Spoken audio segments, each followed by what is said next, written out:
À Nyon, je vous le disais à l'instant, votation le 24 septembre, c'est sur la création de ce foyer de requérants d'asile. La municipalité tenait une conférence de presse ce jeudi matin pour rectifier, je cite, les allégations des opposants. Florian Cavalleri et Rodolphe Henner étaient sur place. Voilà, on est ici à Nyon sur la parcelle qui pourrait accueillir le foyer pour requérants de l'EVAM. On est avec vous, Stéphanie Schmutz, parce que la municipalité souhaite un petit peu apporter des précisions à l'argumentaire des opposants, notamment en 3 points.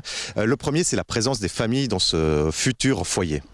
Oui, et les chiffres de l'EVAM indiquent clairement que 53% des personnes dans les foyers sont des femmes et des enfants. Donc forcément des familles. Donc des familles, il y aura, quand les opposants disent que c'est pas conçu pour, que c'est pas assez digne, vous érigez en faux. Oui, pour des primo-arrivants, le foyer est tout à fait adéquat pour des familles. Très bien. Deuxième argument que vous souhaitez dénoncer de la part des opposants, ou tout du moins une précision que vous aimeriez apporter, c'est le fait qu'il n'y aura pas nécessairement 180 requérants dans ce foyer, mais plutôt 120 ou 140. Oui, les discussions que nous avons avec l'EVAM sont pour mettre entre 120 et 140 requérants dans ce foyer. Alors ce chiffre de 180, il correspond à quoi finalement ?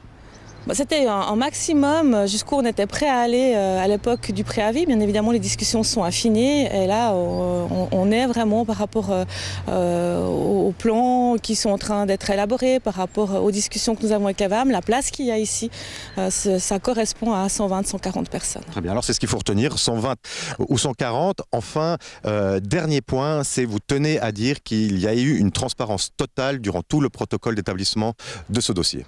Exactement, nous avons travaillé comme d'autres DDP en ville de Nyon, donc nous avons averti les voisins, nous avons eu des séances avec les voisins, avec le conseil communal, donc bien évidemment nous avons travaillé comme chaque fois pour les requérants. Et puis le citoyen pourra s'opposer lors du permis de construire de la mise à l'enquête. Tout à fait.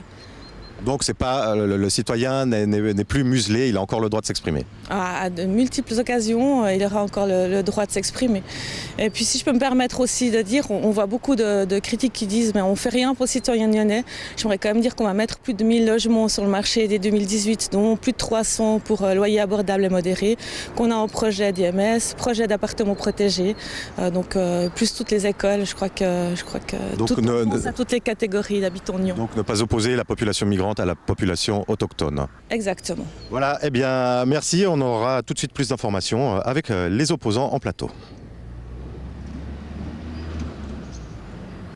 Et justement, pour représenter les opposants avec nous, Jackie Collomb, bonjour. Bonjour. Vous êtes membre du comité de l'association Accueil Responsable qui s'oppose... Accueil Raisonnable, excusez-moi, qui s'oppose à ce foyer. Qu'en répondez-vous à la municipalité de Nyon sur les éléments? Elle parle d'allégations concernant vos arguments.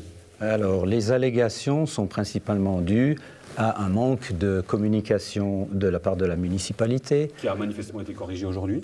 Oui, mais un peu tard. D'autre part, le chiffre de 180, comme dit, est tiré du préavis. Il ne dit pas maximum, il dit environ.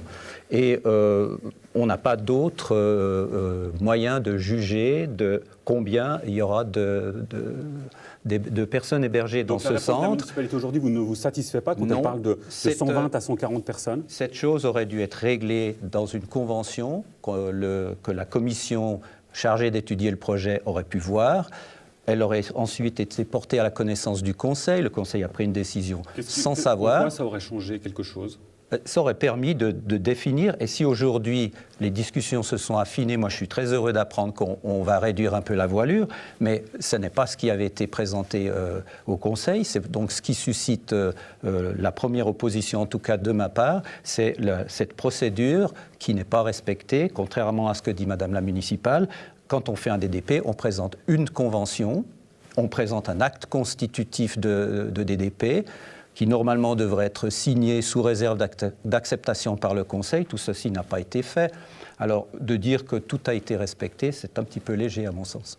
Dans ce cas précis, les précisions données aujourd'hui par la municipalité ne changent, à vous entendre, absolument rien à votre position. Ce sont des paroles. Moi, j'ai un chiffre écrit qui est environ 180 personnes. Et c'est ce que le Conseil a accepté. Quand la municipalité donne des exemples avec d'autres villes, prenons par exemple Vevey, près de 20 000 habitants, il y a 222 requérants, ou encore Yverdon, 30 000 habitants, près de 500 requérants. on est quand même très bas à Nyon par rapport à ces chiffres-là. Peut-être, mais nous, on a considéré que ce n'était pas une manière digne d'accueillir ces gens. On ne serait pas fermé à l'idée d'un centre, mais de dimension plus réduite. Jackie Collomb, merci beaucoup pour ces précisions et la réponse donnée à la municipalité. On le rappelle, votation le 24 septembre et préciser que ce référendum communal est une première en Suisse romande sur ce type d'objet.